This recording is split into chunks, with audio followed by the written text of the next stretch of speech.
What is up, guys? We have Steve Raiken Profit here this weekend.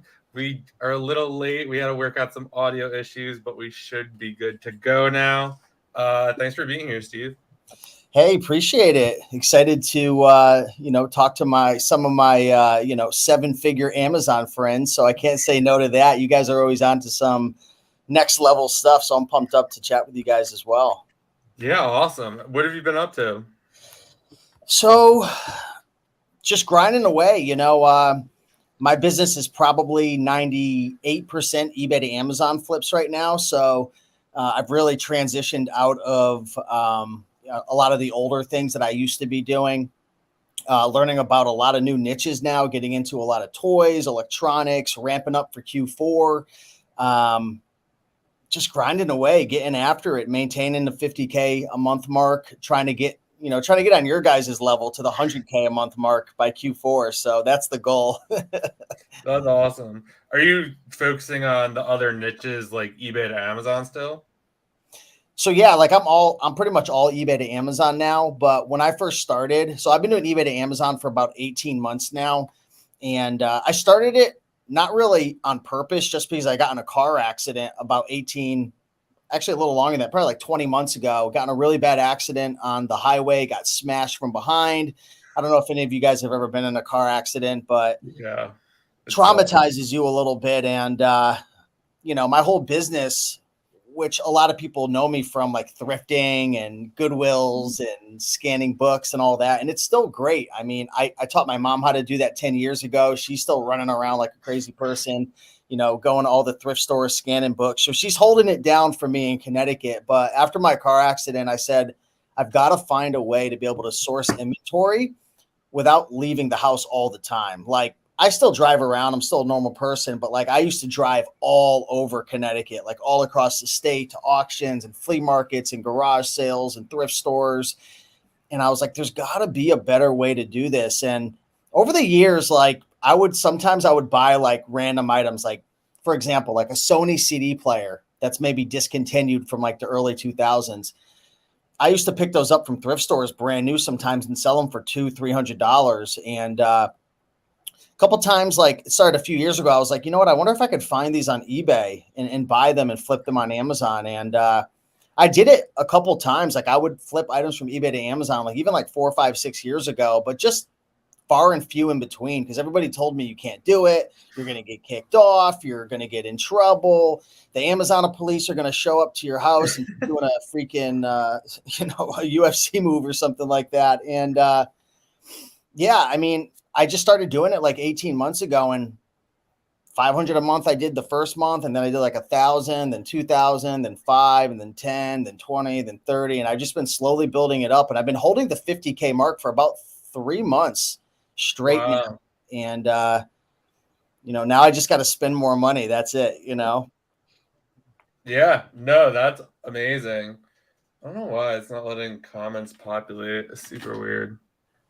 I was wondering if there's nobody in here, or we just talking to each other, or what. It's live.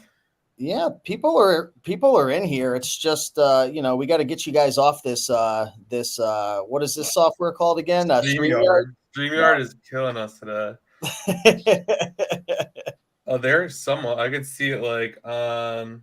All right, now people are starting to like. Here we go. Yeah, maybe I'll mute the YouTube. All right. Okay. Yeah. Now I can see people, but I don't know why it's not feeding the StreamYard. But if you guys have questions, drop them in the chat, and yeah, I'll watch the screen over here. Yeah, it says YouTube doesn't support comments on private videos. This isn't a private video though. So weird. But yeah, that's awesome. Are you still looking into getting into like wholesale and stuff like that? I am, like maybe down the road. The thing is, like I've been learning a lot about OA. Like I've gone through some programs and courses and stuff. The thing is, like I just love eBay to Amazon. I feel like, me personally, like, yeah, if you want to scale to like 2, 3, 4, 500,000 a month in sales, like, yeah, definitely OA wholesale. Like there's risks involved with thrifting, eBay to Amazon, all these models. But for me, what I love with eBay to Amazon is like price tanking doesn't really exist. I'll let you guys talk from your own stance because I'm not in like the traditional OA world, but I've gotten on quite a few listings, and obviously there's ways to reduce price tanking by really spending a lot of time looking at the Keepa charts and looking at, are the number of sellers increasing? Is this a seasonality thing? Did you buy this product from a store where it got clearance all across the country? Right? Because that's what price comes down to. Like, price is all supply and demand. And if you have way more sellers coming on a listing and the demand isn't like through the roof, like, it's going to tank in price. Like, that's just how the market is. People are greedy and people won't stand their ground. They'll just keep cutting the price, and then price battles will go down. So the thing I like about my specific model is, like, very rarely do my items tank in price. Now I am dealing with a ton more ASINs. Like, you guys are probably dealing with like 90% less ASINs than me because I'm mostly one-off items. But if an item price tanks for whatever reason, okay, that's fine. I only have one or two of that item. You know what I'm saying? So Right. that's the thing. I really, there it is. StreamYard's picking it up. dude, like, John is like, he is on a mission to get these comments. Yeah, John now we're is stressed good. a little bit. What is up, It's like, everyone? What's up, D? Sean, we got big Raiken Profit here. We can't have like the stream all screwed up. We look like amateurs here. All right, we're gonna have to start over. I'm just kidding. No, all right, here we Me go. too. Right? Yeah, no, that's actually funny you said that because I actually just came out with like a price tank checklist for free. So it's down below. And basically, like, I analyzed all the products that kind of tanked and just kind of like found like these little stupid things. And I was like, every product that tanks kind of has this. If you guys want that for free, that's down below. And it's just a crazy, just some of the stuff. And some of the worst ones were like on the list, it's like some obvious stuff. It's like, don't buy stuff off of like leads lists and stuff like that. But those are the biggest killers ever. Like, I'm not on any leads list, but like people like send them to me, or like they're like, oh, you could be on it for free. And I just look at them because I'm like, oh man, like I bought this like 3 months ago, and then I'll go back through the list. I'm like, damn it. Like, they posted this. Dude, I'm just like, I got people messaging me on Instagram every day. It's like a new person. It's been so annoying lately. Like, leave me alone. Like, I don't want to promote your leads list every single day. Like, 10 leads for $15. Like, oh yeah, you think the quality of your leads are that good if you're giving me 15 leads for $10? Get the heck out of here. yeah, agree 100%. Because you're too famous. That's true. What do we got here? Do I need to take physical possession of products I buy off eBay? You don't have to. I mean, you could drop ship them to a prep center, and then they could, fulfill it for you and everything, right? So the thing is, like, I don't recommend using prep centers for eBay to Amazon just because most prep centers aren't going to be equipped to deal with eBay to Amazon flips because they're just not going to fully understand. Like, for example, like Michaela, you have a prep center, correct? Mm-hmm. Do you deal with eBay to Amazon people? I don't know if we've ever had anybody who's. Yeah. If I owned a prep center, I wouldn't deal with people like me, and I'll explain why.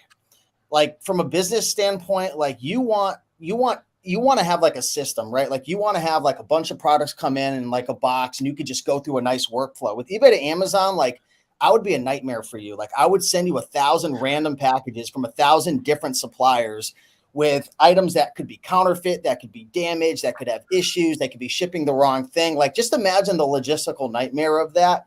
So I have friends of mine who use prep centers for eBay to Amazon, but I don't know how they don't get kicked off. Like, eBay to Amazon's already risky as it is, and then you're going to drop ship it to a prep center, and they don't, like, eBay sellers, like, no offense to anyone who's an eBay seller, but there's like 15% of them that are like, how do I say this politically correct? Like, they're not stupid. They're just like, they do really crazy things. The other day I got a DVD wrapped in like 6 wee-wee pads. So, like, the things dogs piss on, they wrap them all up in that. I get DVD. I'm not even kidding. I get $250 Lego sets shipped in poly bags. I get items shipped in cereal boxes. I had something wrapped in a diaper the other day. I mean, these eBay sellers are just absolutely Savages. Oh, they're crazy. Savage. And it's a used diaper. Oh God. So Is I that a would, good thing or a bad thing? yeah, like I'd recommend if you're doing eBay to Amazon, 100% have it shipped to yourself because you don't have invoices, so you don't know if it's real. Like there's a lot of things I do to prevent counterfeits on the front end before I even buy. Like for example, like with DVDs, like I don't touch a DVD less than 10,000 rank. I don't buy DVDs from sellers who have multiple quantities. I don't buy DVDs from sellers who have sold multiple quantities. I like to see the security seal on DVDs. That's just one example. But yeah, I wouldn't use a prep center, but I have friends who do it. I don't know how they do it. Yeah, it's definitely a little more scary too, I would think. Like you were saying, there are definitely some bad eggs out there. And, I feel like too, the prep center is not going to catch that stuff. And then Amazon's just been so fickle lately with like counterfeits and the inform, like all this dumb stuff where it's just like, oh my God, like it would be hard. Like if you screw up, Amazon's not going to want to hear about it. Yeah, I mean, I'm curious, how are your guys' accounts? Like, do you have any IP complaints on your accounts, counterfeits on your accounts? I got two two inauthentics. One I was able to beat. One I've been trying to beat for the last month. It's an item that I sold a lot of. So you need all your invoices from the last year. So Amazon is just like, yep, you sold a couple hundred of these. So like we need to see all the invoices. What? Yeah, so there's literally 20 invoices, I think. And I submit all of them, they're like, no. I submit them again, they're like, no. So I marked them all up, every single one. Like, here's the ASIN, here's the supplier. I said, no, that's no good. Like, the quantities aren't matching. I literally talked to them for over an hour the other day. And finally, they were just like, oh, is there any way you could get this in a different, like, format? So I reached out to the supplier, asked them for a different format. It hasn't been rejected yet. Fingers crossed. They've been getting rejected, like, within 2 hours. So it's been almost 2 days now. So I'm hoping they accept it. But that, and then I have a bunch of safety claims on my account, which I don't know how to deal with Backpacks? just yet. For backpacks? Backpacks, a lot of kid stuff. I might just stop buying kid stuff. Yeah. That's interesting. It's like, and people think all because you do wholesale or OA that your account's going to be perfectly safe. Like some of it's just luck of the draw. Like I'm not going to say there's not going to be a day where I'm not going to get kicked off Amazon. Like I'm not saying that because it could happen to any of us. So like I've made sure to say this on videos multiple times. But my account's perfectly clean right now. Like if you were to look at someone like Side Hustle Experiment, and be like, oh, he's doing OA and Steve's doing eBay to Amazon. Like his account's definitely cleaner. It's funny, my account's actually cleaner, but it doesn't mean anything long term, like obviously. But the point is, like, if you're gonna sell on Amazon, like you've got to pay close attention to like making sure you're not breaking the rules, checking Keepa, using IP alert, looking for those cliff drops. For me, like I don't like to really get on listings if there's like only one seller on it, or if the brand's on it, or if there's just a couple. Like it doesn't mean they're not going to come through with an IP sweep 3 months down the road, but Yeah, no, I've definitely noticed that a lot. And it's also like frustrating, I feel like, because Amazon as a whole, like they're this huge company. I understand they're very like customer focused or whatever, but like that inauthentic I got was submitted at like 4 a.m. Like the person was either like drunk or like just being a clown. And like Amazon takes that seriously. And like they write in the feedback, like, oh, this is a fake. And Amazon struck it, but it's like, now I have to spend an hour like submitting that invoice, being like, hey, like it was bought from like one of these like top retail sites or whatever. And like sometimes they're like, yeah, no, that's not correct. It was just super frustrating. Yeah, they're just too customer focused. I think sometimes it doesn't make sense. You could sell, like I sold thousands of this one product and I got one complaint and they took my listing down. One. Yeah, it's crazy. The good news is, like, a lot of people do think if you get an IP complaint, like you're gone. or if you get a No. counterfeit claim, you're gone. Like Amazon's becoming a lot better at that. Like they used to like suspend people a lot quicker, I've noticed. Yeah. And I was talking to a couple of my friends who they're actually 8-figure sellers, and they were saying how like, you know, it's different than it used to be now. Like it's way harder to get kicked off. I don't know. Have you heard of anyone getting kicked off recently? I've heard a couple people get suspended. Yep. I know quite a few. For doing what? One person got, it was like an inauthentic without test buy or something. This happened to me when I first started, and it's like super hard to fight. It was just like, hey, like you didn't do a test buy on this, and you submit the invoices. And the only way to get rid of it, I think, is the company has to retract it, which obviously wasn't going to happen. And it was right around Q4, or my first one. I was so nervous. Like this weekend, I was at a conference, or last weekend, and my account was like, oh, it's at risk of deactivation for the Inform Act. I'm like, it's fine. When I first started, I'd be like freaking out. I'd be like, oh my God. I'm like, no, I'll just fix that when I get home. There's really nothing I can do about it right now. Let's see what else we got here. I need to get the guts to buy larger quantities. Does price tanking fear ever go away? I don't know. It's harder and harder for me to go deeper on some stuff. I've definitely been in the situation where I'm like, oh, like this is the opportunity, and then I totally get screwed, and like everyone finds out about it. I think you just have to like test buy. I know a lot of people.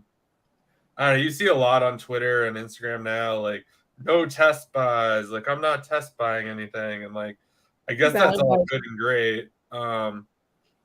But I don't know. I think it's important to test buy. I like to just kind of double stuff. So if I buy 10 at first and I'm going to buy 20, then I might buy 40. And then I'm just constantly watching the listing for kind of like this stuff in that checklist that I mentioned before. And like if the seller count's starting to go up, like I'm probably not doubling that. Maybe I'll just kind of order what I ordered last time and just keep watching it. It's definitely, I think, better to be wider than deeper. I don't know. What are you guys' thoughts? I agree. The advice to not test buy has been floating around on Twitter recently for whatever reason. There's always some kind of hot topic that bad advice. For most people, I wouldn't recommend following that. Agreed. Yeah, every one of my items is essentially a test buy because I only buy 1 or 2 at a time. So, I mean, I have 3,000 items in my inventory, and it's probably 2,500 uniques. So, yeah. That is a nice part, I guess, about what you're doing, because it's like you make one bad. I like that with books. It's like one bad book. It's like, who cares? There's like 8,000 other ones. It's fine. But yeah, if you go deep, I also think it depends on the price too. Just like know your break even, you know, going deep on something $10 a unit versus like $50 a unit, definitely much different. Hey guys, I've experienced 30 to 40 days processing time from West Coast FBA, and when I send to Illinois, it's super fast. Is West Coast always slower? In my opinion, yes. I think the West Coast typically is slower. I don't have like super a lot. Like my prep centers on the West Coast, I do notice it takes longer than if I were to do it myself. But I'm also doing it like a lot quicker. My prep center is only shipping out like once or twice a week. For me, I do it really quick. There's a fulfillment center literally pretty close to where I live, so everything goes there.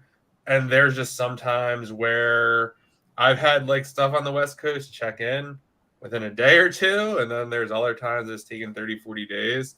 So I think sometimes it just really depends on the prep center, how much staff they have, you know, what's going on at that warehouse, you know, stuff. I think a lot of the holdup sometimes is things get lost. So if you're sending like lots of small boxes or small quantities, like it's easy to lose like, I don't know, like a box like this size if you were just sending like 20 of something versus like a big U-Haul box. I don't know. That's been kind of my experience. Yeah. You guys want to do some flip mine sourcing? Yeah. What's that? Exactly. That is exactly why I brought it up, just for that response right there. She goes, can you say that one more time? Yeah, I want to show you guys, and we could answer some questions too. But Yeah, of course, let's this do is it. your show. But I don't know if you want to do a little bit of sourcing together. I can show you how it's done. Yeah, that'd be awesome. All right, sweet. Let me share my screen. All right. Can you see my screen? Yeah. Yeah, now I Cool. can. Yeah, so this is one of the softwares I use to source items from eBay to Amazon. And have you used this, John? Have you ever messed with I this? haven't. I've heard of it. I've never used it. Oh, okay.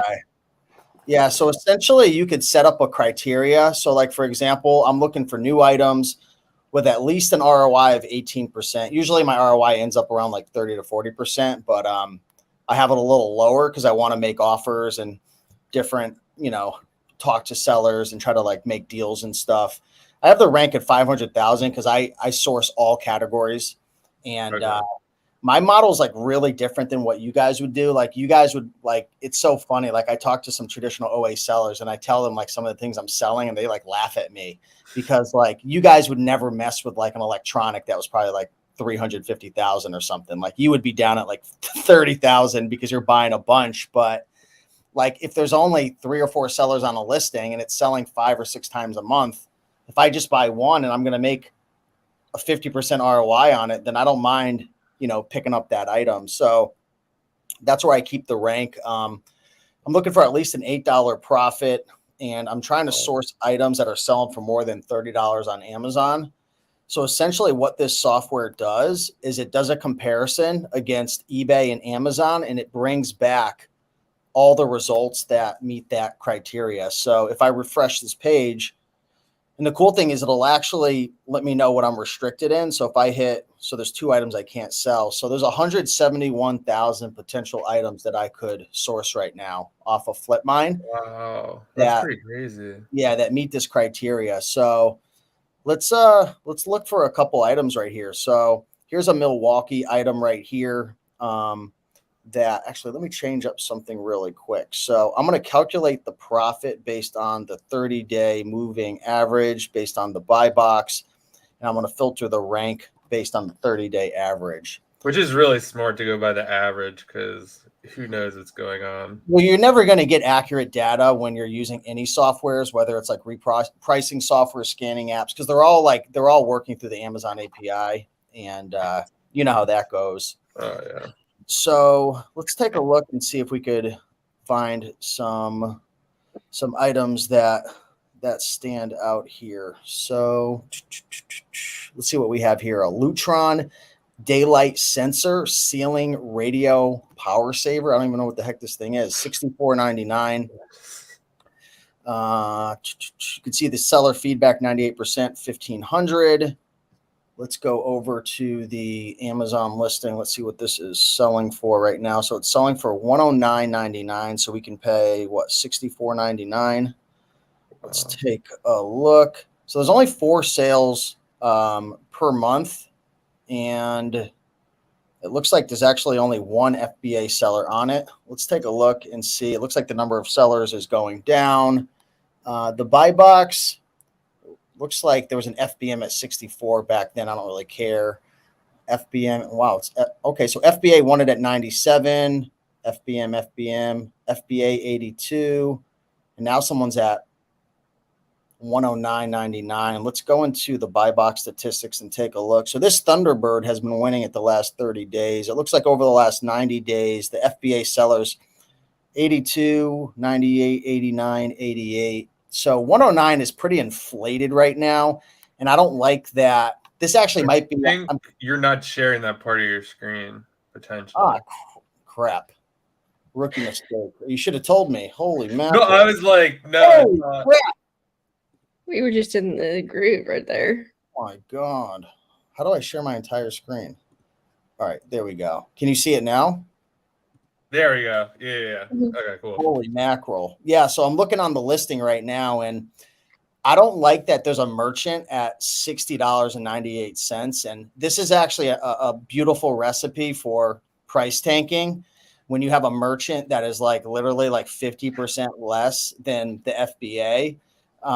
Just because what might happen here is you might have an FBA seller come in and be like, oh, there's someone at $60, so I'm going to price it at 60. And the next thing you know, it sets off that repricer and they all run it down.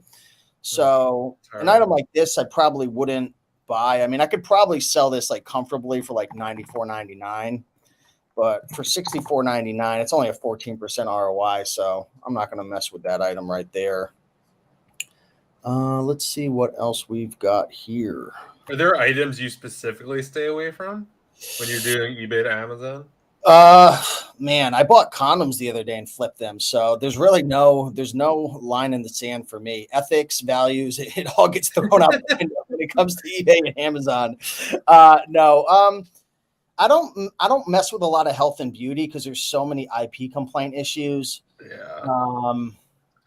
Clothing, I don't really mess with too much. Groceries, obviously. But yeah, I deal with a lot of different items. I'm going to see if I could, let me refresh this, see if anything nice came about. So the cool thing about this is there's always new items that are popping up. It doesn't look like anything new really popped up right now, but I want to try to find something that looks interesting. So let's scroll back a little bit. I mean, there's, what is that? Is that coffee, supplements? This is a polar heart rate monitor. Looks like you could buy this for $35. It looks like the 30-day moving average is 60. Let's take a look at this. I feel like I've seen these before. 119 sales a month. I'd be worried possibly about an IP. I don't know. That doesn't look like it. It looks like maybe some of you OA sellers jumped on this thing and ran it up. Yeah, that definitely looks like price tank all over it. Looks like it might be a leads list. Literally, that recovered pretty fast, considering. I know it did. That's interesting. So things about the tank after this live. Everyone's gonna go buy it. The funny thing is, the cool thing about eBay to Amazon, you ain't gonna be able to find enough of them to tank the price. That is a good point. Now I'm curious, when it comes to something like this, where there's a size, this would essentially make it a variation, correct? Yeah. So you'd want to go into the variations tab and take a look. So what does this tell you guys right here? What size is more popular? The medium. The medium, because it has like 87%. Yeah. Exactly. So let's see what size this is right here. So this is, yep. So this is the medium to extra large. It looks like, a lovely eBay presentation right here. Beautiful. Yeah, very. The thing with buying things on eBay, you have to be really careful. Like that looks like it might have a little bit of damage possibly on it. Like this, you could probably clean it up, but you got to be careful because like if you're going to sell things as new on Amazon, you really want to, make sure it's in nice condition. This right here looks like it's busted. So I would just pass on this for the time being, but let's try to find a deal. Let's find something that maybe we would potentially. For something like that, do you like favorite it or something to like almost like set up a search or no? No, because there's a million opportunities. Like I'm not even kidding. Like literally every second, there's like new opportunities that are popping up. So, I'm not too worried about just passing on it. Looks like some guy. What is this right here? This is a big item. I have a friend of mine. He does 50K a month. He's all merchant fulfilled eBay to Amazon. So he'll buy like all these big items, like this trimmer item right here, which it looks like you can pick this up for $310. So I wouldn't send this in FBA, but it looks like, what is this selling for FBA? Looks like it's at $449. I don't know if this is going to be 59 sales a month. I have a question for you because I'm 100% FBA. Is there a way to toggle this from merchant fulfilled to FBA on SellerAmp to show different fees? Yeah, at the bottom there should be a toggle. I might have taken it off. It's not a big deal. Oh, no. Oh. What? There is one. It should be. It definitely should be there. It's usually at the bottom. Yeah, you can. There definitely is a way. We ain't merchant fulfilling anything. Well, maybe you guys are. I'm not. I'm not either. Look at this item. What is this? A Respirate Deluxe Duo blood pressure. I don't even know what this thing is. You can buy this for $215. It's an open box. I don't really like that. You got to be careful of some of this open box stuff. So I'm just gonna X out of that real quick. The thing about this model is I leverage virtual assistants. So literally I have a team of virtual assistants every single day that spend anywhere from 500 to $1,000 a day just buying stuff off of eBay for me. Like this just popped up right now. What is this? Simpsons board game. Look, someone already bought it. Oh wow. Yeah, so this item just popped up. You could have bought it for $40 on Amazon. This was selling for 70. Damn. Well, that's a merchant. That's not even an FBA offer. Oh. So if you take a look here, it looks like, yeah, I mean, FBM has just been winning. It looks like FBA was at 68. I mean, this doesn't seem, I don't know why someone jumped on this so fast. Maybe because FBA is actually up at 89. So, I mean, if you did buy it for 39 and sell it for, let's just say 87.99, especially with Q4 coming and whatnot, you probably could sell that. It's 50% ROI right there, $20 profit. I mean, it's not that hard to make a couple $100 profit doing this every day without having to worry about price tanking. Right now, Flipmine's not really updating that much at this moment, but you can just literally scroll back. Oh, a cool thing to do as well, I forgot to tell you, you can create saved filters. So for example, here's a filter for DVDs. So this will literally only show me DVDs that have at least a $7 profit, 25% ROI, 4,700 of these potential opportunities right here. So Wow. These are all different DVDs, 62% ROI, 47%, 34. We got freaking Bill Cosby, little freak show right here that you can make $14 on. Brother and sister. Let's try to find something. I flipped that quite a few times. It's Powerpuff Girls. It's my favorite TV show. Richard Simmons. I flipped that a bunch. Believe it or not, people still buy Richard Simmons DVDs. I've definitely sold some like old Jazzercise DVDs when I was doing books. It's crazy. Yeah, here's a Desperado DVD. Only 3 sales a month. Like nothing that special, nothing that amazing, but if you take a look at the Keepa chart right here, I mean, it looks like the buy box is coming in 28 to 30 something bucks. Let's see how much we can source this for on eBay right now.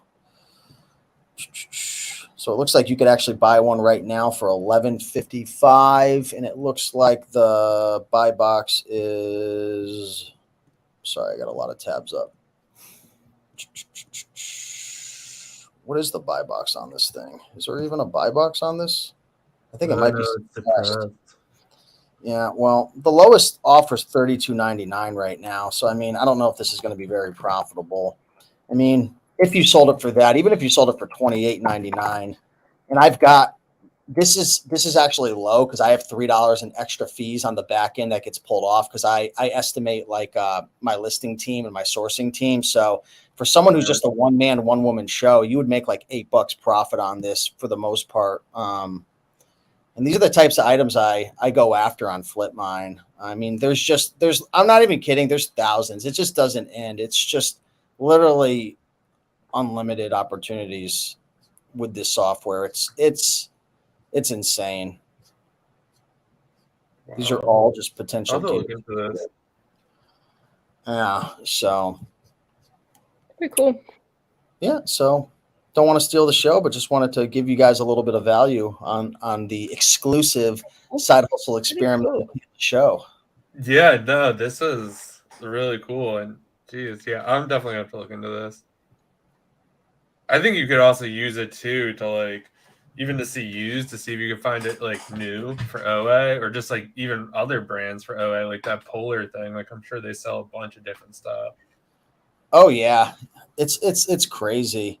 Milton says, did Raiken say he flipped condoms? That's some next level ish. Oh, you don't even know. Some of the things that I flipped are just ridiculous. It was so funny. So my girlfriend, she helps me to like open up boxes and stuff. And she gets this box and she opens it up and it's like 10 bottles of herpes supplements. And she's like, is there something you have to tell me after coming back from Miami? I was like, no, I'm flipping these from eBay to Amazon. What the heck? What do you think? That's hilarious. Oh my God. What do we got here? For someone brand new to FBA, what would the minimum amount of capital to start this off with?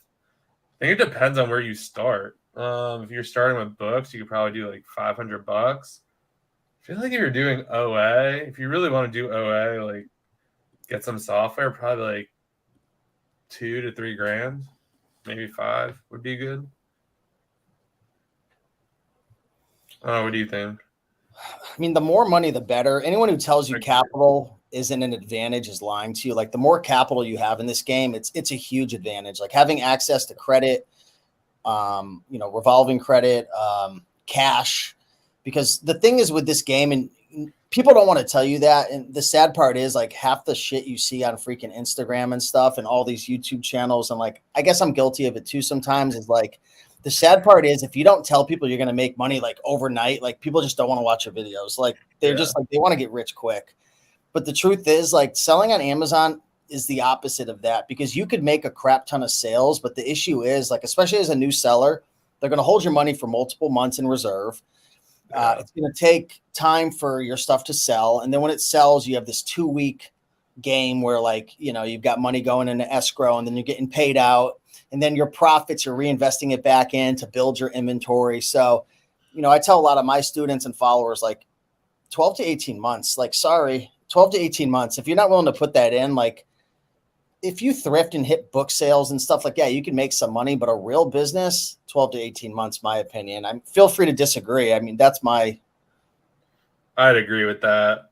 I mean, I feel like especially up front, Amazon always takes out their money first. Like, you're going to be shipping stuff out, stuff's going to get returned. So yeah, they're always pulling stuff out. And it definitely, I didn't tweet it, but like, I feel like no one cares about like running a profitable business.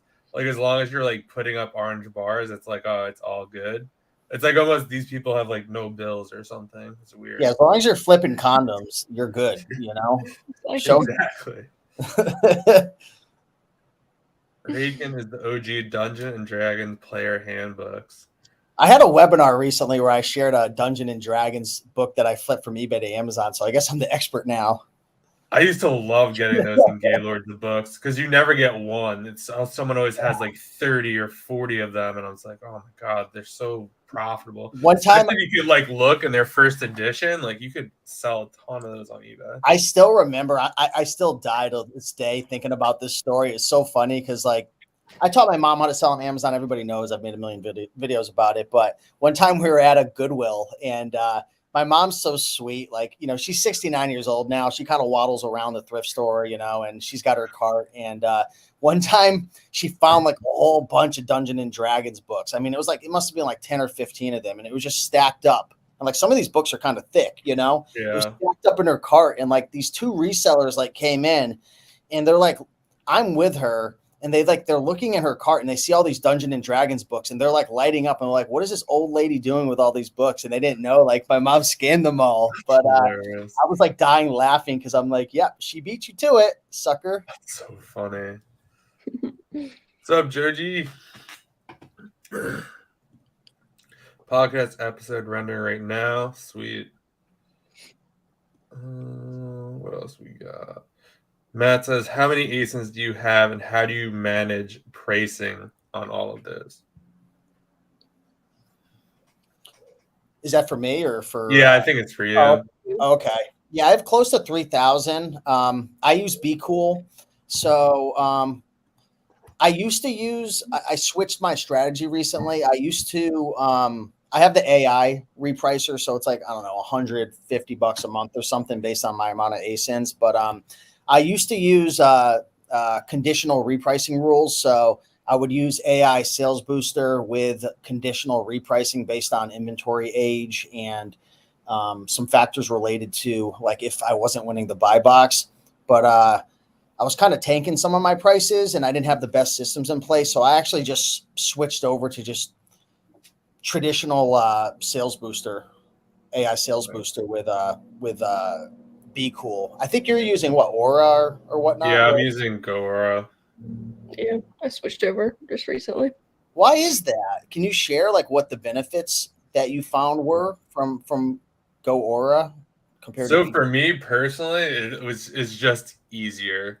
I did the OA challenge like a while back, and Dylan, the founder of Go Aura, um, so I would say to head this off, like the problem with switching repricers is just a big pain in the butt. Because like you gotta turn everything off, like you're always miss stuff. And if you don't like have it off, it just screws with the listing and you always gotta find it. So he was just like, oh, like if you guys ever want to switch over, like I'll set up everything. Like just email support. I'm like, yeah, right. So like I email, I'm just like, hey, like I want to try this. They're like, okay, like you hop on a call, they literally like, oh, what do you want to do? They set up everything for me. And I was like, wow, okay, this is like super easy. So for me, and I'm not saying Be Cool is bad. I used to use Be Cool, but for me, it's just simpler. So like how I have it set up is like they're different buckets. So I have like 3 or 4 different strategies. It's like 30%, 40%, ROI, 20%, 10, and break even. And then you could just literally drop down the menu and it'd be like, all right, put this in the 20% bucket, put this in the break even bucket. And it just does it. Like you don't have to calculate anything. You don't have to do any math. Like you just put your min and max in, and then it just kind of takes care of the rest. And for me, that was just so much easier than I don't know. I think Be Cool changed it where they kind of offer something like that. But when I was doing it, it was just like way too much for me. And Aura support is absolutely amazing. Like you literally send them a chat and they respond. I think their Let, normal response time's like 7 minutes. let me It's ask you guys, how do you deal with like setting up your like your buy cost, your min max price? Do you have like an integration with Go Aura where you automatically pull it in, or are you just setting it up one by one once you know get it checked in and whatnot? So Aura syncs with Inventory Labs, so it will pull in the buy cost automatically. So what all you have to do is set your max price. So what I do in Inventory Labs is when I put in the prep sheet. So let's say I bought it for $25, I'll put like the highest price. So when you're repricing, you don't want to just put what you want. You want to give like I don't know, maybe a $2 to A $5 little bit of buffer, depending on how high priced it is. So I'll put that. I'll tell the prep center to list at the highest price. And then like in Inventory Labs, I have like a SKU where it's like buy cost, supplier, I don't know, price listed, something like that. So when I'm going in Aura, I just take my max price is always the price listed. So I don't have to go back. I just look at the SKU because in Aura you'll see the SKU and then it's like what you want to do with it, and then it's like min price, max price, and like some other stuff. So for me, that worked out super well because that was the other problem too. When I was using Be Cool, I was constantly going back to my buy sheet, like how much did I pay for this? Like, what did I want to price it at? So this way, I could just look in the SKU and be like, oh, this is my max price, put it in there, and then it kind of just takes care of the rest from there. Interesting. I got Aura because John told me so many good things about it. I love it. It's So just I tried super it out. easy I for me mean, to set up. it's very simplified. I like the interface. I noticed with Be Cool, it seemed for Sales Booster, it seemed to hit my mins really fast. So like when I went to Aura and I tried to get rid of stuff, I actually texted John. I was like, John, how am I supposed to like get this thing to go down to where I need it to go? Because I was actually like trying to liquidate it, and it wasn't like wanting to hit my mins. It kept like trying to bounce it back up to like make me more money. And I'm like, no, I just want you to sell it. So Yeah, that's like the cool part too about Aura is like it's super simple to set up. Like I think so if you want to break even on it, so usually how it works or how I set it up, they call it like the oscillation model. So like it just goes between your min and your max, and it tries to hit a price that Amazon likes. So when you're trying to like liquidate it, you set it not to go to your max, so you set it to just keep going down. This way it doesn't jump up because you're trying to get rid of it. So I found that to be pretty good. And kind of with the strategies I have set up, I haven't really had any issues. Sometimes like a listing just gets like super screwed and you got to like put a manual price in there. But even to do that, I mean, that's just super simple. And I just really like being able to move the toggle menu. That's probably the best feature. It's like, okay, like, this is over. We're not getting 30%. Let's, we could get 10. So let's drop it down. And usually it drops down. And you can also see, they have like a repricing history. So if you click on that, it shows you every like move they made. So you could be like, why is this working? And then sometimes it's rare, but it's like, oh, this hasn't been repriced in 2 days.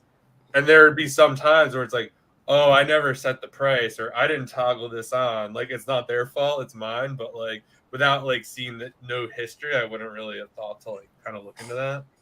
Interesting. Good insights. I'd highly recommend that. Yeah. It's pretty nice. Steve, how is the VA project going? Oh, it's good. Yeah. Joji and I, we created a program. We launched it about a month ago called the VA Training Academy. So anyone who's looking to essentially hire a VA, we created tons of videos, quizzes, courses, quizzes, tests, and everything. So if you have a VA and you're trying to figure out, like, do they understand Amazon? Do they understand the buy box? Do they understand how to use Keepa? Do they understand how to source? Do they understand all the million different things? You can put them through this academy and literally, like, we have a bunch of different quizzes and tests and whatnot. So it's good. I mean, I think we got like 50 or 60 people going through it right now. And yeah, we've already had people hire VAs onto their team and whatnot. So it's a big deal, right? Regardless, of how you learn how to do it. I think having a VA is one of the big things that separates 5-figure sellers from 6-figure sellers to 7-figure sellers. I mean, there's only so much time in the day. And, sometimes it's tough to balance everything: social media, Amazon, family life, and having a team. Like, for example, like my team sources, 600 to 1,500 items for me every single month. So, it's nice to not have to worry about sourcing, and I could just, kind of steer the ship, right? That's awesome. Yeah. So VAs are huge. Do you guys have VAs in your business? I have one right now. I have two. So I have one that edits videos and then one that sources. The one who sources is newer. So we're kind of working on finding some stuff. It's definitely hard to like train, especially, I don't know. I'm not kind of doing a lot of cookie cutter sourcing right now where it's just like reverse storefront stalking. We're doing a lot more so it's a lot more intricate. Like some of the listings I'm on are really messy, like Keepas that like most people would just pass on. So trying to train for that is a little harder. But yeah, I mean, I definitely need to do a better job. I could definitely use one more for like social media, like scheduling and stuff like that. But yeah, I don't know. It's always just hard to, I think that's the hardest part. It's like, I think you mentioned it in a video recently. You were just like, it's just easier to do it yourself. But eventually, like, you just can't do it yourself anymore because there's just too much to do. Oh yeah. Yeah. I mean, especially with like my coaching programs and all that, we have 18 virtual assistants on our team right now, from HR to team leaders to graphic designers to video editors to writers to developers. I mean, I've gotten to the point now where our VAs, like, they conduct weekly meetings without me. So we have scorecards, we have meetings, and I mean, it's just, there's only so much time in the day, and you know how it is, man. You've done coaching programs and stuff. People think it's easy doing social media and coaching programs. It's harder. You have to do everything perfectly. You make one little mistake, a client, someone who's paying you, like, they'll rip your face off. So okay, so for someone like, all right, well, just use me as an example. So let's say I didn't have a virtual assistant. What would you suggest? Like, what's the path to like kind of get one, or what should you outsource first? For reselling purposes? Yeah, for reselling or whatever. I know sometimes some people say get a personal assistant or get one for Amazon or I don't know. What's the best? Well, I love onlinejobs.ph. That's where I hire pretty much like 90% of my virtual assistants. When it comes to like developers and like certain positions, I will go on Upwork.com just because there sometimes could be a language barrier in the Philippines. But I hire most of my virtual assistants in the Philippines. I would say, especially for like online arbitrage folks, I would say hire someone to help you like find leads for you. I would say that's like the lowest hanging fruit. There's not a lot of risk with that. It becomes a bit more riskier. Like in my shoes, like my team, they don't source leads for me. They buy items for me. Like they go into my eBay account, my credit card stored in there, and they're literally buying items. So sometimes it's scary when I wake up and they spent $1,800 and I have to trust that I've trained them well, which I've spent hundreds of hours. But I think that's a really great step. One exercise I always recommend to folks is take out a piece of paper and just write down, what are you spending your time doing all week long? Maybe you're spending 20 hours sourcing, 5 hours repricing. Maybe you're spending, 10 hours doing this, 10 hours doing that. Maybe you're spending 50 hours. Ask yourself, what's something that I can outsource that isn't going to make a huge like impact in the business? Like for example, like just social media. Like the first thing I wouldn't outsource is like hiring someone to shoot the videos, like a content creator, like to replace me. Like I'm the most important part of the brand, right? Like maybe I'd hire someone to edit the videos or to like redistribute the videos. But in terms of reselling, I would say find someone who can, find leads for you. So when you're sourcing, use a software like loom.com. It's like $10 a month. Yeah. And when you source, just do a screen share and just source and record it and just kind of talk about what you're doing. And, I think that's a great tip. And one of the things that I do with my virtual assistants, like when I hire a new one to source for me, I set limits. So like when they start sourcing for me and spending my money, I'll say, all right, you can't buy anything that's over $10 and you can only buy 2 items per day.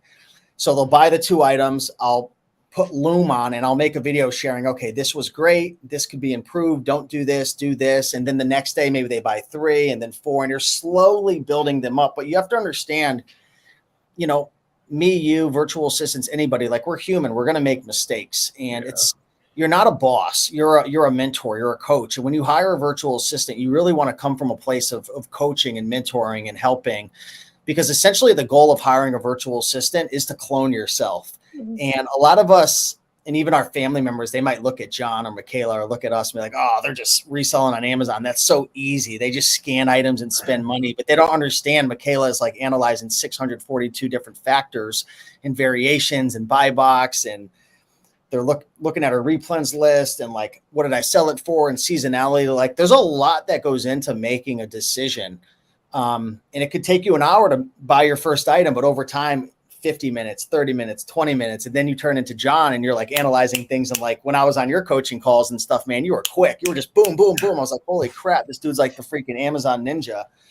So, it's just a process. But yeah, VAs could change the game for you. But the thing with working with virtual assistants is it's almost like you're taking 5 steps back to eventually take 1 step forward. Like in the beginning, you're wasting a lot of time. You're not going to see an ROI in the beginning. You're not going to make money in the beginning. Your sales are probably going to go down because you're spending time investing in somebody that could eventually take your business forward. So, it's a mindset shift. If you're going to hire people, you have to have a different mindset shift. It's not like reselling, go as quick as you possibly can. Like when I'm on Flipmine, I'm going psycho like a crackhead, like going crazy. Like, no, you have to slow down, take your time, build, invest into your virtual assistant. And if you can't tell, I'm a little passionate about this topic. That was perfectly said, Steve. That was beautiful. Yeah. Minus the crackhead line. We'll take that out and we'll put that as an Instagram reel. Minus that. That's a really good point. I think too, it's like, I think it goes to what you were saying before too, where it's like, it just takes time to like build this business up, and it's not like a get rich quick scheme. And it's like VAs. I feel like a lot of people get a VA. They're like, all right, like where are all the leads? And then it's more like, why are they so crappy? And it's just like, well, like, did you train them? Did you show them anything? Like, it's all this stuff. And it's not just like, I don't know. I feel like you have to train them almost for what you want. and a lot of them maybe come with bad habits or whatever, or you just have to start fresh with them or whatever you're going to do. But I feel like it's almost, even if you, let's just say, Steve hired me to work with him on social media or whatever. Like, You'd be too expensive, dude. I can't yeah, afford it. but I'd be somewhat familiar. But I'm sure there's like stuff that like I know how to market and do stuff like that. But I'm sure there's like some specific things like Steve wants that I have no idea about. And he'd be like, "You don't know what you're doing." It's like, well, you didn't tell me that. Like, you know, this is how you like it done, or like we're trying to do this or trying to do that. So I think you got to look at it like that. Yeah. Yeah, your VA is your VA is only as good as the person teaching the VA. So like if you suck, you know what I mean, you can't expect. And my if biggest you're struggling to source, they're not going to help you. I can tell you that much. And my biggest challenge when I first started working with virtual assistants is like you have to learn how to talk. Like when you work with virtual assistants, you have to become a good people person. Like if you're a jackass and you're mean to them and like you're critical and you don't understand, like if you don't have the social awareness to understand, like they're sensitive, they have feelings, like they're a normal person. Yeah, like they're not just like a robot in the Philippines. Like you have to treat them like normal people, give them incentives. Like you have to be very like, it's just a different game. It's not like you're talking to your reseller friends. Like you have to be like, you have to be empathetic and you have to like really invest in them. And you have to be, you know, I've made the mistake before where I used to get so angry at my VAs. Like I'm being perfectly transparent. Like I would be kind of mean. I would like lose my patience. Like I would create these like Loom videos that were just ridiculous. If they ever surfaced on the internet, I would be like blackballed from the community. But I'm just being honest. Like I made all the mistakes. So it's like, if you're going to hire a VA, you have to be a good people person or they're going to leave you. I've definitely been there too. Like my first like one, I think at a certain time, like I could just tell I just being like snarky in the comments or the lead. It's just like, I told you this, and it's just like, and then I'm like, I'm gonna find the document where I said that, and I was like, oh yeah, it's not in there because like, oh man, like John the Dictator. Yeah, it's like, oh man. Yeah, people seem to think that they like when they get like VAs that they're like super like they're superior to everybody, and I'm like, it's a team effort. Like treat people how you want to be treated. Just because they make $3 to $4 an hour doesn't mean they're any less human than you are. Like you wouldn't want to be treated like that, would you? Do you offer them like bonuses and commission, or you just do like kind of like an hourly thing? Yeah. So what we do with our sourcing team now is we set various spend goals. So I used to not do incentives about 8 months ago. And then when I tried to get my team to source more and spend more, which, you know, that's the key to making more, you got to spend more. They couldn't, they always had excuses. Can't find enough. There's not enough, da, da, da, da, da, da, da. But once I said, all right, if we hit this goal, $100 incentive, boom, they hit it so quick. So it's a thin line because you're training them to only do things for money. But at the end of the day, you have to be real. Like, especially like the folks I work with, like we're so privileged out here in America. It's not even funny. Like these guys, like a lot of them, they live in like huts. Like they don't have fresh water. Like one of my virtual assistants now, like the whole village just got set on fire. Like, and it's just like, it's crazy the things they deal with, like crimes, the government is like corrupt and like, it's wild. Like, I don't know where I was going with that, but it's like, yeah, like they're good people. They want to help you. That's all I want to say. Like they're good people, but it's a tough life out there for some of them. Yeah, it's like funny. A lot of people complain that they have excuses and this and that, and like they're like, oh yeah, like the internet is wiped out, and like I Google it, I'm like, oh damn, like that's pretty crazy. Like, and it's just like rain there. I'm like, and stuff. Yeah. Like, have you guys ever traveled to like the Philippines or Thailand or anything like that, or any desires to? I have not, but I mean, it'd be cool. Have you? I haven't. I really want to, though. I got to like get on a trip with like Romer the Roamer because he's probably like he's roaming all over the world. You seen that guy lately? He's everywhere. Yeah, he's everywhere. He's yeah. Raiken, what do you do when you have to deal with inauthentic claims for products purchased from eBay, or do you buy stuff from eBay that you buy from stores as well, so you don't have, in case you have to show an invoice? So the key is it's 2 steps. 1, take an ice bath, and then 2, go to church and pray. So I've had a couple inauthentic claims, like probably about a year ago when I didn't know as much as I know now. And I just appealed them and got them removed. They've never asked me for invoices or anything. I don't know if it's because maybe my sales volume was really high or whatnot. But there's really not much you can do. I have a couple of my students who say they use PayPal to get over that. It sounds like a bunch of baloney. I've never seen it. Who knows? Maybe people are just trying to look cool or whatnot. But for me, it's like the work is on the front end. You have to do everything you possibly can to prevent buying things that are going to be higher risk for being a counterfeit item. So unfortunately, with thrifting, garage sales, eBay to Amazon, anything that where you don't have a legitimate invoice, there's not really much you can do outside of contacting the company or, again, ice bath in church. Yeah, I mean, I feel like that always happened too. It's like with books. Like I was buying used books, and every once in a while, like, how could you get in trouble doing that? Well, I was like sued by a textbook company for like copyright issues. It's like, well, how would you get around that? Like, it just happens. And yeah, I think like you said, you just got to do the best you can. And yeah, I just realized kind of like the risk you're taking. And I'm guessing in some, like, I mean, if you're buying like something from like a Gucci purse on eBay, I guess like the likelihood of getting hit with one would probably be a lot higher than if you were buying like a screwdriver or something like that, or pack of pencils or whatever. Yep, exactly. Or like that Simpsons board game, like I would think that'd be pretty hard to counterfeit. I mean, I don't know if there are, but like, yeah, but the thing is, I like to pretend that like, and I do think I have a really good system because I haven't had any issues, like besides in the beginning when I made some dumb mistakes that I know how to avoid now. But the thing that stinks about selling on Amazon, you have to worry about like what that person did to you, John. It's like 4 a.m, they're wasted and like, oh, this is an inauthentic Nike shirt. It's like, no, it's not. yeah, it came from Nike.com. Yeah, we're gonna have problems if it's fake. Yeah, and then that's the hard part too. Like going back to going deep, it's like if you have a good item, like you do want to go deep, but if someone gives you an authentic, like you have to be prepared. I was actually at this conference this weekend, and they had someone talking about account health. And usually, when a store, let's say you bought items from Kohl's, like I don't buy clothing there anymore, but like if you did, let's say you bought a large shirt, a medium, and a small shirt, and they sent you, let's just say 2 small shirts or whatever.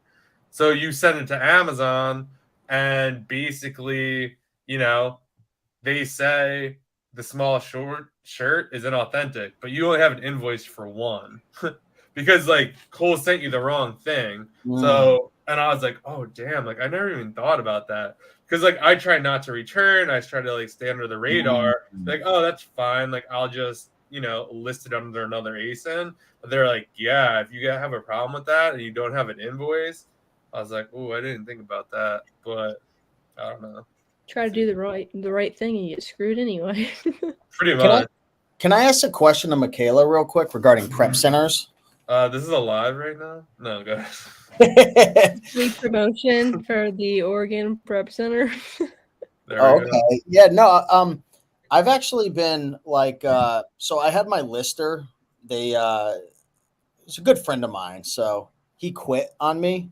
So I'm happy for him. He got a promotion and stuff, and he doesn't really need, my $23 an hour under the table. But I've been considering using a prep center, but like I'm concerned about like a lot of different things. Like I'm concerned about like, what if they say the items they never received it, and they did, but they lost it? What if like, how do they know if it's counterfeit or not? Like, how do items get checked in? I know there's like a million questions. Like, how hard is it for someone to like transition into prep centers? I know that's a loaded question, but is it a lot easier than it sounds to like have someone use a prep center? Because for someone like me, even though I've been in the game for 10 years, like I'm a nobody I don't know anything about prep centers, like at all.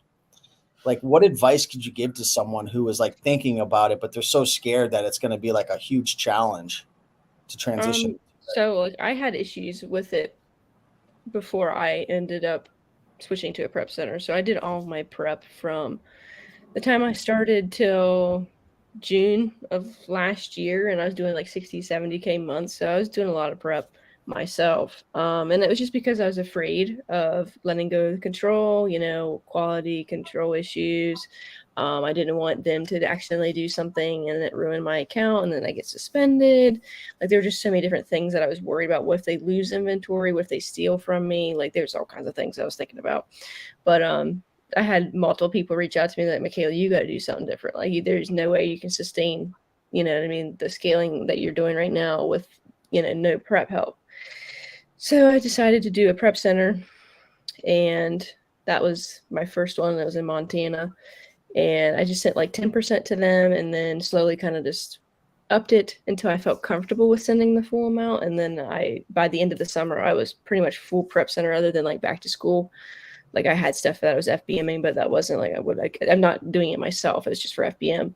I think it has to do with trust. So like whoever you end up choosing, you have to trust that person or those people that run the place. And I always think like always ask for recommendations from people. Like I'd rather have like a recommendation from somebody that I know and trust than just to look on the internet and find a prep center, for example. Like I'd rather have that some kind of connection, because like there have been a lot of issues, and John knows firsthand with prep centers. Yeah. So it's just about who you trust. Tiger Lily.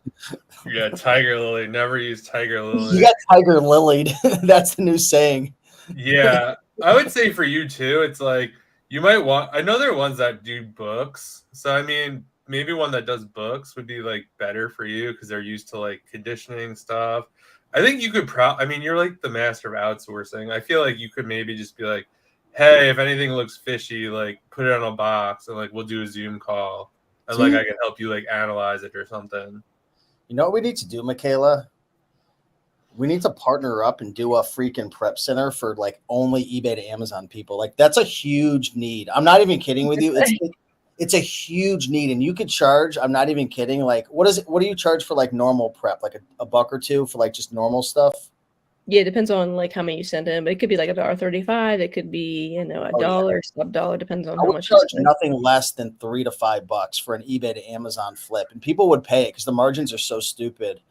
And it's like time consuming. Like I might actually look into partnering with someone on something like, because is that what you did to your partners, right? You're not actually at the prep center, right? No, both of my partners live in Portland, so they actually work it. And I'm just kind of the marketer. Yeah. Face. You need that. You're like the Logan Paul of Prime. Yeah, I'm like the face. That's hilarious. If anyone's out there, the watching. Like seriously, if someone had an eBay to Amazon prep center, I would, and I trusted them, I would send my stuff there. I just don't know if I'd send it to a traditional OA place because it's just such a different model and it would ruin their system. I know it would. Mm-hmm. Yeah, I guess is like because one kind of like screw up could really be rough. Yeah, it's a lot more intricate than. Yeah. Plus, like your customers are sending you like a big box of like one SKU inside of it, right? Like they're ordering like, imagine getting like 1,500 items of mine shipped to you and they're all individually wrapped by eBay sellers. What would you ever want to deal with that for $1.50? Yeah, that's true. There's some more money added. Here's a question. In my experience, VAs for finding leads is not as good as it sounds. I could spend thousands of dollars a day by myself on good leads. VAs only find the easy stuff. What'd you say about that? My VAs find really badass flips, but I've invested in them like crazy. Yeah. Like in the beginning, they didn't. Like I've spent hundreds of hours training them. My VAs are sourced. They could source just as good as me, if not better, but it took a year. Yeah, I think that's it too. It's like, I feel at one point, there will be a point for you where you're like, I need to spend more. And like, it's just not going to be physically possible for you to do so. So even if they could only do it 80%, I mean, or teach them, show them, be like, hey, this is too easy to find. Like, show them how you're finding all the good stuff. Like, that's what I've done. I've like made videos of me actually sourcing. Like every time I go to source, like sometimes I'll just do a loom, be like, hey, this is how I source or whatever. Or I've even tried to like go over stuff that I bought and just tell them why I bought this and why I like it. that's definitely been helpful because then it's like they almost see into my eyes like what I'm seeing, why I like this. And it's almost easier than it's like, okay, you go find something and then I'll review it. It's like, no, this is what I bought. This is why I bought it. So I do think that it's like, I honestly do think it's like a mindset thing too. I think a lot of people, oh, like no one gets source as good as me. It's like, I'm telling you, there are people out there doing 7-8 figures that have VAs that are sourcing like 10 times better than you. Like, no offense. Like, it's just how it is. All right. Heck yeah. Up here. And I mean, if you guys have any last minute questions, how is the garage coming? It's good, man. It's pretty nice. We put down flooring in there, which is nice. We've got one of those little AC heater unit things that go on the wall.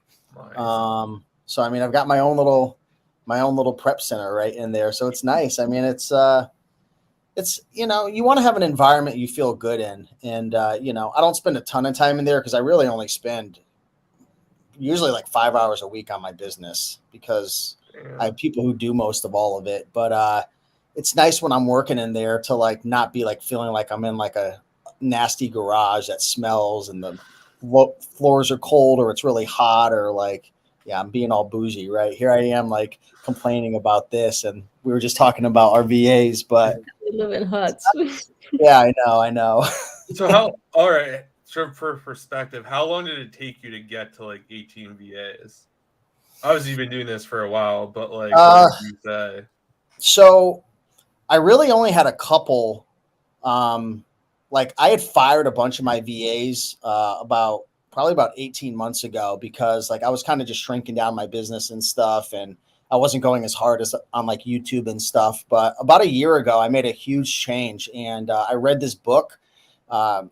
The author has two books. These are really, really good books. I recommend all entrepreneurs to read. One of them is called Traction. Okay. It's a really good book. And another one is called What the Heck is EOS? So EOS stands for the Entrepreneurial Operating System. So there are thousands of companies, like 8, 9, 10 figure companies that run on this system. It's pretty much a system for how you run your organization, for how you manage your organization, for how you set goals, for how you determine values, for how you communicate. And I really just nerded out on this concept of EOS. And to make a long story short, about 18 months ago, I really started to build up my team and get serious. So I hired an operations manager. I hired an integrator. And then I slowly just started to build out all parts of my team, from creative sides to developers to customer service, so on and so forth. So it's really taken a good 18 months to build it up to where I am today. And yeah, now we have HR, full-time HR person. We have a full-time data analyst who analyzes all the data and all the numbers. And as you guys know, on Amazon, like there's so many numbers. So it took time, you know, but it's not cool to have a huge team. Like it sounds cool, but it's actually a lot of pressure because it's not cheap. So if you have a big team, you have to make sure to make big money because every week they need to get paid. So, you know, for me, I'm trying to do big things. I have big goals, big visions. I want to impact a lot of people, and yeah, it's a journey. So I'll keep you posted. I'll let you know how it goes. No, that's awesome. And yeah, are you more focused now on like content and stuff or building, or you're more? It's a mix. It's a mix. I mean, I still make the majority of my income, you know, from Amazon. I'm doing between 12 to 15,000 a month profit in my Amazon business. I mean, YouTube pays me a couple $1,000s. I mean, I do make good money off of like affiliates and coaching and stuff, but it's a pretty decent split. I would say I'm still making more money reselling and doing all of that. But there's a lot of potential in, you know, internet marketing and coaching and different things like that, especially from the passive side. So I'm passionate about helping people as well. So I want to build a big Amazon business, but I also want to teach people and support folks and whatnot. So Yeah, that's awesome. Where is the best place everyone could find you? Plenty of fish, or Or do you have something you want to plug? You can plug whatever you want. If you're doing an upcoming event, or I don't know what you do. Yeah, my eBay to Amazon prep center. No, I would never do that. God bless. That's a lot of work. I would say just you can follow me on Instagram at Raiken Profit. I post a lot of content over there, or on my YouTube channel at Raiken Profit. Just check out. I got a bunch of free content and different things I'm always posting over there. So check me out if you're interested in learning about, eBay to Amazon or selling books. That's pretty much what I specialize in. You should drop your storefront so Milton can buy your condoms. Oh man, I don't sell any extra smalls, Milton. I'm sorry. I'm just kidding. Milton. I'm just kidding. I had to do that for Michaela. I have a door up wide for you. That's so fun. All right, guys. I should get up live sometimes. This is what happens when I drink like 2 cups of coffee before the show, and I'm just like, this is going to live on the internet forever. That's all good. This was awesome. Thanks for being here. We will see you guys next week. Go follow Steve. Go check out his YouTube, Instagram, and have a good weekend, guys. Appreciate you. Thanks, guys. Peace. Yeah. Bye.